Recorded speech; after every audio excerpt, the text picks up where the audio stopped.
A dura dor da perda. Marcos 10, 32 a 34. A palavra de Deus fala exatamente isso. Ora, estavam a caminho, subindo para Jerusalém, e Jesus ia adiante deles, e eles se maravilhavam e o seguiam atemorizados. De novo tomou consigo os 12 e começou a contar-lhe as coisas que lhe haviam de sobrevir, dizendo: Eis que subimos a Jerusalém, e o Filho do Homem será entregue aos principais sacerdotes e aos escribas, e eles os condenarão à morte e o entregarão aos gentios. E hão de escarnecê-lo e cuspir nele, e açoitá-lo e matá-lo. Depois de 3 dias ressurgirá. O meu irmão de Jesus, chamado Tiago, escreveu em um dos seus 5 capítulos uma informação sobre a brevidade da vida, dizendo que ela é como um vapor de água. Todos sabemos que a água tem 3 estados: sólido, líquido e gasoso. O sólido se consegue através de uma temperatura muito baixa. O líquido está exatamente no meio termo de uma temperatura amena até 100 graus. Porque quando atinge 100 graus, ele entra no estado de evaporação. E Tiago diz: a vida é semelhante a um vapor de água. Muitos acham e colocam seus valores durante a vida em amigos, pessoas, bens, fazem e estimam aqueles a quem querem do lado, fazem um monte de coisas e nelas se firmam durante toda a história do seu ser. E tudo isso eles fazem por quê? Porque na verdade, vivendo assim, eles estão contando a história e junto vivem a história da humanidade. Ou vocês acham que a história da humanidade é contada por quem? É por você mesmo. Você pode não ter se dado conta disso, mas você é a história da humanidade. Ah, mas quando eles contarem, vão resumir, vão riscar eu do número desse momento. Ah, sim. Eu vou dar um exemplo para vocês. Teve uma mulher, quando Jesus entrou num certo lugar, numa casa, de um senhor chamado leproso, e ela começou a derramar um azeite, ou melhor, um perfume, aos pés de Jesus. E começou a derramar. Jesus disse só o seguinte: todos reclamaram: poxa, o que ela está fazendo custa dinheiro, e esse dinheiro poderia ser dado para os pobres. Por que se jogou tudo isso, esse vaso, derramou esse vaso sobre Jesus? Por que isso? E Jesus falou: olha, pera um pouquinho, o que ela está fazendo é para o meu sepultamento que vai acontecer. E mais a mais, eu tenho uma notícia para dar para vocês. Enquanto o evangelho, as boas novas forem pregadas, sempre haverá quem fale dessa mulher.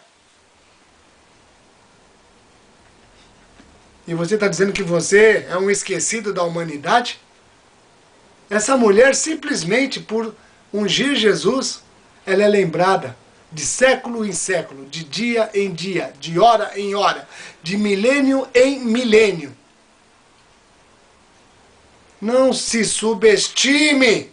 Você é um servo, sim, mas é criatura de Deus. E se aceitar o Senhor Jesus, é filho de Deus também. Pois assim diz as Escrituras: e a todos quantos o chamou, deu-lhes o poder de serem feitos filhos. E eu já não vos chamo mais de servo, mas de amigo, porque o amigo sabe o que o outro está fazendo. Agora está aqui. A perda é certa, o momento vem. Jesus está olhando e dizendo: eu preciso contar para eles. E gota a gota, momento a momento, palavra a palavra, ensino a ensino, vai comentando e dizendo: olha, é isso que está acontecendo, essa é a situação que vai acontecer, isso é o que está. Vão cuspir na minha cara, vão me entregar para os gentios, eu vou ser morto, mas no 3º dia eu ressurjo. As palavras de Jesus são perfeitas e não são perdidas. Ele não falou, vou dar um carro para você, vou dar para você uma casa, vou dar para você uma família. Não, ele não falou nada disso. Ele falou palavra sobre palavra. E sobre cada palavra, ele declarava o seu amor, porque ele amava infinitamente eles. É o mesmo amor que é declarado para você nesse dia, nessa hora, nesse momento. Você não se sente amado, você acha que tudo que eu fiz não valeu nada, tudo que eu tenho à minha volta vai para nada. E você está certo. Você não leva nada dessa vida. Tantas pessoas amadas como nesse dia. Nós temos notícias de pessoas que eu amo, que se foram, partiram.